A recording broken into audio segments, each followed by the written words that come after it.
രണ്ടാം ശനിയാഴ്ച കേരളം മുഴുവൻ തരംഗമായി സൈജു ഗ്രൂപ്പ് കേന്ദ്ര കഥാപാത്രമെത്തിയ Bharathanatyam two Mohiniyattam. Hello friends, എല്ലാവർക്കും മൂവി ടോക്സ് അറിവിന്റെ പുതിയൊരു വീഡിയോ ഇട്ട് സ്വാഗതം. അപ്പോൾ ഇന്നത്തെ വീഡിയോ ഭാഗത്ത് നമ്മൾ പങ്കുവെക്കാൻ പോകുന്ന ഭരതനാട്യം ടു മോഹിനിയാട്ടം എന്ന് പറയുന്ന ഏറ്റവും പുതിയ മലയാള സിനിമയുടെ 9 ദിവസമായിട്ടുള്ള ഇന്നലത്തെ കേരള ബോക്സ് ഓഫീസ് കളക്ഷൻ റിപ്പോർട്ടാണ്. വീഡിയോ ആദ്യമായിട്ട് കാണുന്ന സുഹൃത്തുക്കളാണെങ്കിൽ ഏറ്റവും ലേറ്റസ്റ്റ് സിനിമാ വിശേഷങ്ങൾ അറിയാൻ വേണ്ടി ഇപ്പോൾ തന്നെ ചാനൽ സബ്സ്ക്രൈബ് ചെയ്ത് നോക്കുക. സൈജു കുറുപ്പിനെ കേന്ദ്ര കഥാപാത്രമാക്കി ആദിഭാഗം അണിയിച്ചിരിക്കുക കൃഷ്ണദാസ് മുരളി അണിയിച്ചിരിക്കുക ഏറ്റവും പുതിയ മലയാള ചിത്രമായിരുന്നു ഭരതനാട്യം ടു മോഹിനിയാട്ടം എന്ന് പറയുന്ന സിനിമ. ആദ്യ ഭാഗം ബോക്സ് ഓഫീസിൽ പരാജയപ്പെട്ടെങ്കിലും ആട് 2 പോലെ തന്നെ രണ്ടാം ഭാഗം പതിയെ പതിയെ കത്തിക്കേറുന്നൊരു കാഴ്ചയാണ് നിലവിലെ ബോക്സ് ഓഫീസ് കളക്ഷൻ റിപ്പോർട്ടുകൾ സൂചിപ്പിക്കുന്നത്. ചിത്രത്തിന് തുടർച്ചയായിട്ടുള്ള 9 ദിവസം കേരള ബോക്സ് ഓഫീസിന് ഏകദേശം 1.25 കോടി രൂപയോളം സ്വന്തമാക്കാൻ സാധിച്ചിട്ടുണ്ട്. കേരള ബോക്സ് ഓഫീസിൽ ചിത്രം വൻ തരംഗമായിട്ട് മാറുന്ന കാഴ്ചയാണ് കാണാൻ സാധിക്കുന്നത്.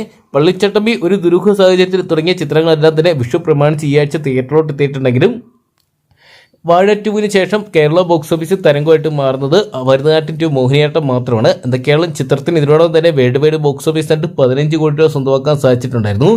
നിലവിൽ ചിത്രത്തിന്റെ പോക്ക് ഈ ഒരു സ്ഥിതി പോവുകയാണെങ്കിൽ ഒരുപക്ഷെ 30 മുതൽ 40 കോടി രൂപ വരെ ചിത്രം ഫൈനൽ കളക്ഷൻ സ്വന്തമാക്കാൻ സാധിക്കുന്നുണ്ട്.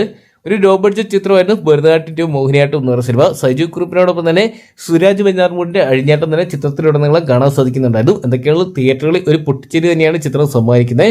എന്തൊക്കെയാണ് ചിത്രം വരുന്ന ദിവസങ്ങളും വലിയ കളക്ഷൻ തന്നെ സ്വന്തമാക്കും നമുക്ക് പ്രതീക്ഷിക്കാം.